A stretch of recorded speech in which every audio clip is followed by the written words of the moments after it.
South Korea has produced Samsung, Hyundai, and BTS. It graduates more engineers per capita than almost any country on Earth. And since 2013, its government has poured the equivalent of roughly $14 billion into nurturing startups. Yet ask anyone outside Asia to name a globally dominant Korean tech startup, and the room goes quiet. That silence is the paradox. A nation that can build semiconductors that power the world's smartphones cannot seem to build the next Spotify, Stripe, or Airbnb. The question is not whether Korea has the money or the talent. Clearly it does.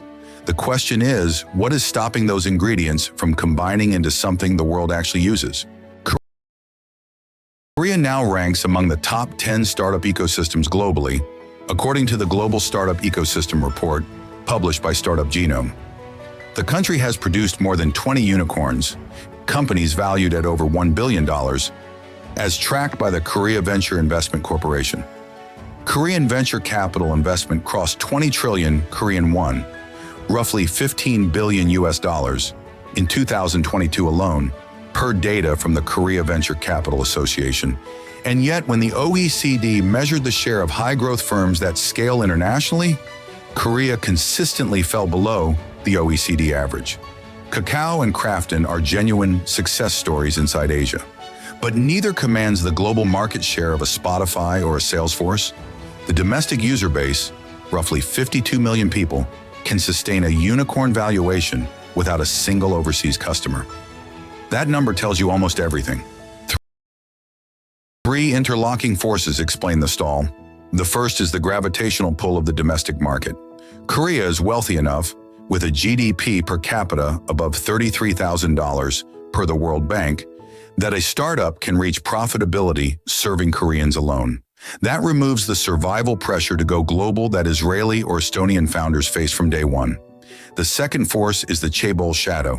The large family-run conglomerates, Samsung, Lotte, SK, dominate distribution, retail, and talent pipelines. A promising startup often finds it easier to sell itself to a chaebol than to compete internationally, a pattern documented in research from the Korea Development Institute. The third force is structural risk aversion inside the funding ecosystem itself. A large share of Korea's venture funding flows through government-affiliated funds, which tend to favor measurable, low-risk milestones over the kind of bold, long-horizon bets that built Amazon or Nvidia. Safe money, by definition, rarely funds unsafe ideas. The costs are becoming visible. Korea's top engineering graduates increasingly choose the stability of Samsung or a government research institute over the uncertainty of a startup, according to surveys published by the Korean Educational Development Institute. The startup ecosystem is, in places, beginning to hollow out at the ambition level. Plenty of companies forming, but fewer swinging for global category leadership. There is also a talent drain element. Korean founders who do want to build global companies often relocate to Singapore or the United States, taking their networks and cap tables with them. The government has recognized the problem. Its K-Startup Grand Challenge program actively recruits foreign founders to Seoul. But importing ambition is a slow fix for a cultural and structural issue.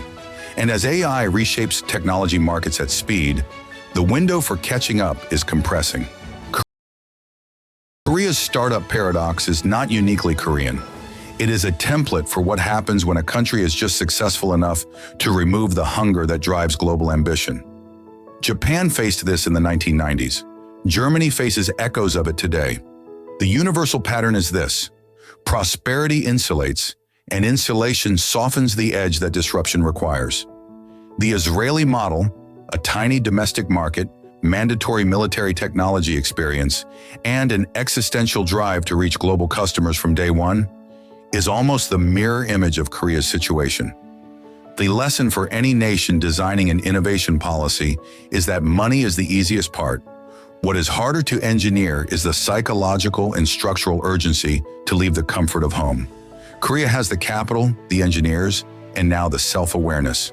What it builds with that combination in the next decade will be worth watching very closely.